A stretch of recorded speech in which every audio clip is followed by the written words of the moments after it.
Hey traders, this is Ron Haight. Hope you guys are doing great. As always, nothing in this presentation shall constitute a recommendation to buy or sell any security. Trading stocks and options involves risk and specific financial issues. Should always be addressed with your financial advisor. We'll kick off here with the Dow ETF, the diamonds. The markets were collaborative today. Dow lost 600 plus points, down 2.85%. Right now, we're looking at a daily chart of the diamonds. And you can see this little shaded area that I've had drawn in for quite some time.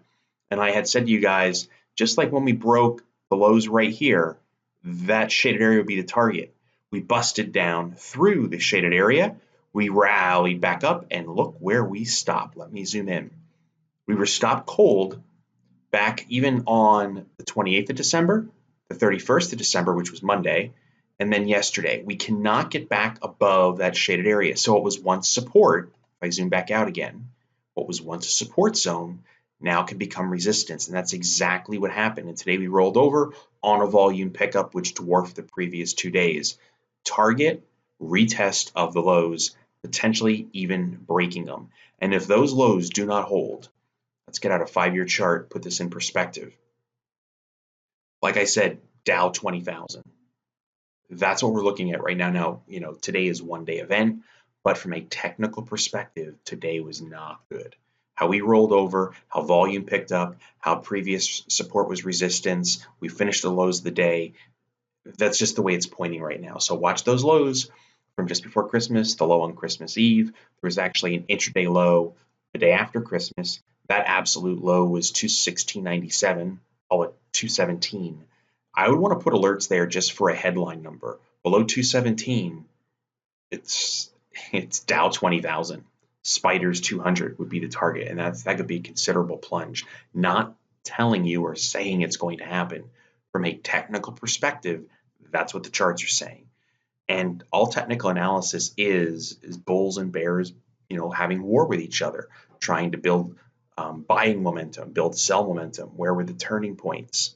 So you just want to keep an eye on that. It just sort of tells you, hey, who's in charge? That's why I said yesterday, the only thing bullish are the 5-day EMAs. Everything else is bearish. And I commented how I didn't like the volume. And today we get the pickup in selling volume. Now, a lot of that was in part, Apple got things going after I did my video last night. Let's just take a look at the SPY. Same situation, except the SPY was weaker. We never got back into that previous consolidation, which is over here. If I zoom in, all we did was get above the 5-day. Today we roll over. Volume picked up a little bit more here in the SPY, not as much as it did in the diamonds. Again, downside target, right back down to the previous lows. We take a look at the Qs. They did get back up, and I commented about that on the video on the 2nd, and we even got back up there on the 28th of December. We just couldn't stay up there, and now we're rolling over. Today, volume picked up, also in the Qs. Thank you, Apple. Target back down, ballpark 143, 144. If we go to the IWM, which is the Russell 2000, they were down 1.79% today. Volume not as bad as some of the other indexes. It did not close below yesterday's intraday lows, but keep in mind.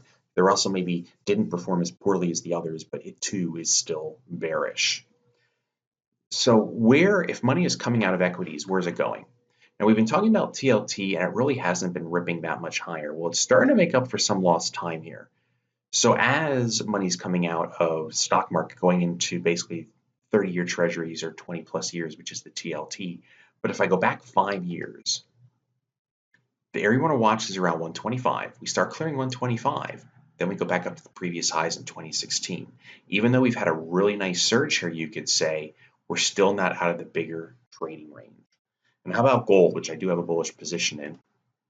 If I go to a 1-year look at gold, I told you guys I did a webinar for the folks at Financial. We talked about it, and we got above the 200-day moving average here. From that point, there's only been 2 down days, and there's been no real damage, and it's just been straight up. Today, we tacked on nearly another % or $1 in GLD. Upside targets is going to be that gap fill, ballpark just north of 123. So about, let's say, $1 higher than the gap fill. There's another gap fill up here if you want to get particular, around 124.50, and then back up here is the real target, up towards 128. Again, not saying it's going to get there, and just because I have a trade open on GLD, Like I said yesterday, it's always for educational purposes only. It's just from a disclosure standpoint. This could be the worst trade idea in the world. However, from a historical perspective, if you go back and just look at the last 5 years on JLD, you will see that right now it's seasonally bullish. Past performance does not guarantee future performance. But one of the things I love to share with you guys is the idea of how seasonality works, which is why I talk about Financial, my other company, that takes the stock's own historical data and allows us to use it as our secret weapon. And you guys knew to watch for this as we got into the end of December, and there we go. So it's running right on schedule, although I must say, if you want my 2 cents on it, my opinion, gold's not really running a whole lot considering how equities are falling. Yes, I still am longer term bullish on the US market. We are in a complete correction right now, no doubt about it. But we're still not seeing massive spikes in gold and bonds. Bonds are acting better right now, gold not so much. Gold's more of a fear trade. Well, let's check out GDX. Once we got above the 200-day, back on 1218, we immediately gave it up the next day. We even got a couple pennies below the 20-day EMA, but then we just keep hanging out here, and the purple line is the 200-day moving average. Backtest, backtest, backtest, backtest. And we're getting a little bit of follow through here. I'm not loving the volume. Up days, down days, they're sort of even. Depending how you look at it, there are some black bars which are up days taller than red bars, which are down days, but then there's red bars taller than black bars. A little confusing. Bottom line is target 22.50, 23 bucks is what I would say on GDX right now, about 10% higher. If we go GDXJ, which are your juniors, they had a banner day today up 3.69%. Their target's going to be up, 34 bucks, 10% higher. They closed above the 200-day moving average in purple on the last day of the trading year. Sounds so long ago, right? It was Monday, 3 trading days ago. And then we stayed above it on the 2nd yesterday, and today we get the launch pad. And you can see that across the board, the ETF miners are 10% higher before they hit what I would call bigger resistance. Now, let's take a look at silver. Silver closed above its 200-day 2 days ago.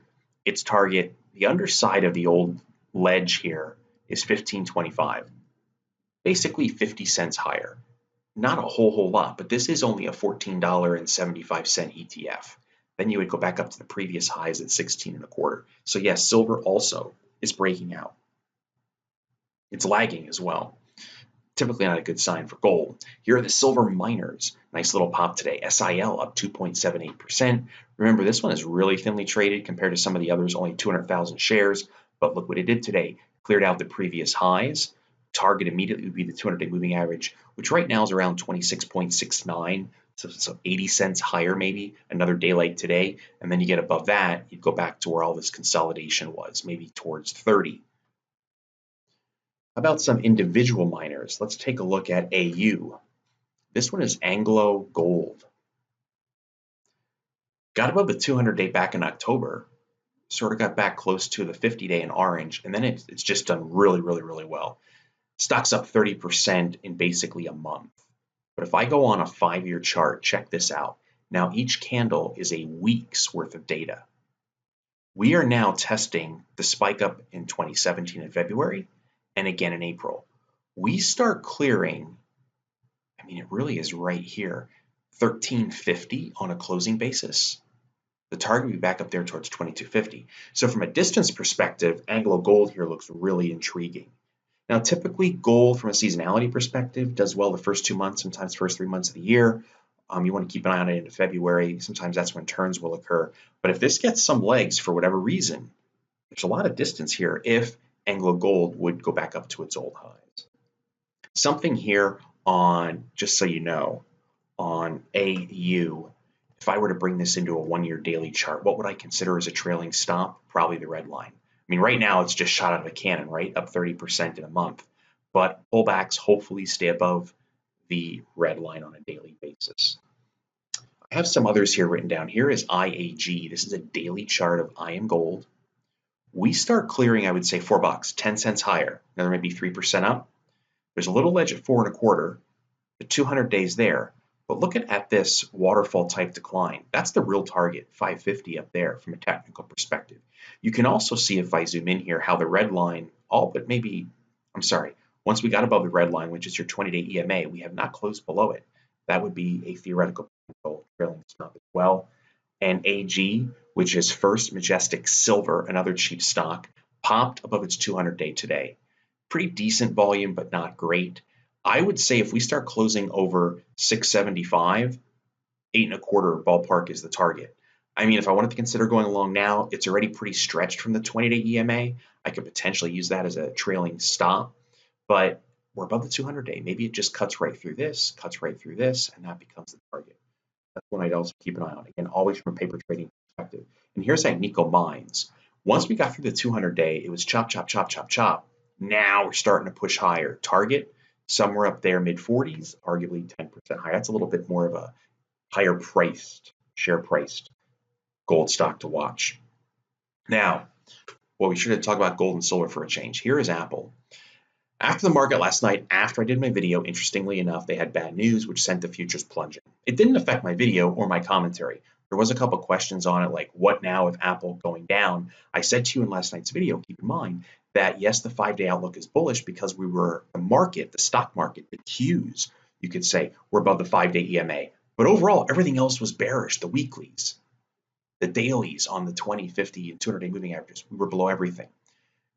So the fact that the markets got crushed today, Apple down nearly 10%, it's not a big shock. I mean, if you look really closely here, or it shouldn't be a big surprise, Apple never even got above the 20-day. There was nothing here to signal, hey, let's see if this got some legs now. Maybe it gets to the 50-day. So to me, no, nothing here was really bullish yet. And today's plunge should not have wouldn't have caught me off guard, put it that way. There was nothing bullish about the charts. If I do a 5-year weekly chart, this is the 200-period weekly. It's coming right in at 140. We're only $2 away, not far. If that fails, then we can make an argument for 110 or even 100.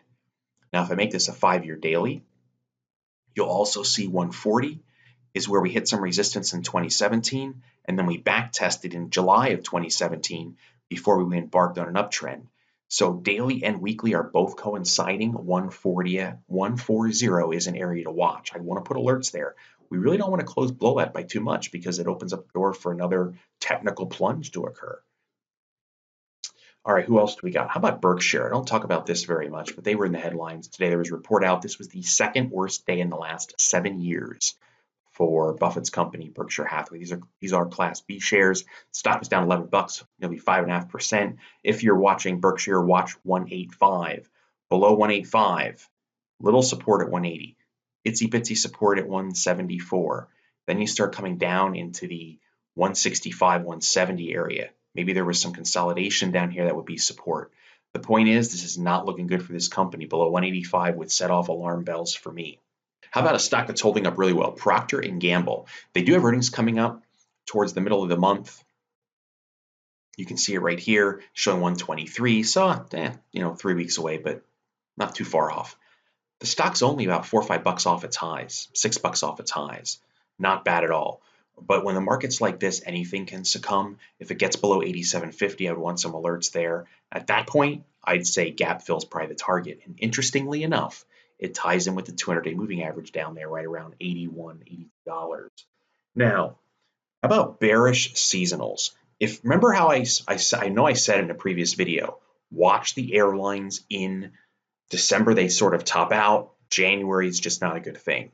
Well, look at this. The airlines like Delta literally topped out on the first day of the month. A little sooner than normal, right? And look at the plunge. 61 to 45. Today it just got shellacked. It doesn't even have earnings until next week, but there was a report out today that I read, and it was not good, or it wasn't perceived as good. But that's what happens. Typically, the airlines don't do well. How about a cheaper airline in terms of dollar value? JetBlue. They have earnings coming up. Also, on the 23rd, they topped out in December, and they're coming to, you don't want to use the word crashing, but they're crashing. These airlines are not doing good. How about American Airlines? December, peak, drop $10, 25%? I mean, these are portfolio killers, but if you knew about seasonality and you attend when I do a demo of the financial software so you can see it, you saw this coming. Yes, the market's selling off, but you also knew which ones were going to probably get whacked. I mean, some of these airlines go down 70+% of the time this time of year. And the moves can be pretty substantial. How about Alaska? This stock was up near 75. Now you're at 58. I mean, this is priceless information to know. Regardless if the market was going to sell off or not in December, you knew which turkeys to avoid. These were dead ducks. They're typically not good stocks at the end of December and January. So just remember that. You want to keep an eye out for those bearish seasonal stocks. I also give you bullish seasonal stocks too. So I'm going to end it there because I see the video is already 15 minutes. I hope you enjoyed it. I hope these videos help. If you ever have any questions, someone asked how to contact me, you can send me an email at CS, which stands for customer support, CS at markettamer.com. So CS at markettamer.com, or always leave a comment on the YouTube channel. So again, Happy New Year to everybody. Bears have the edge. Hedging to me is worth considering big time, and it should have been for a while now after we started breaking some of those key support levels I've been outlining. But the bears still are in control. I think we're going for a retest or a break of the lows at this point. The way we rolled over today was not a good sign. All right, have a great weekend ahead. I will be back with you in Sunday's video. Take good care.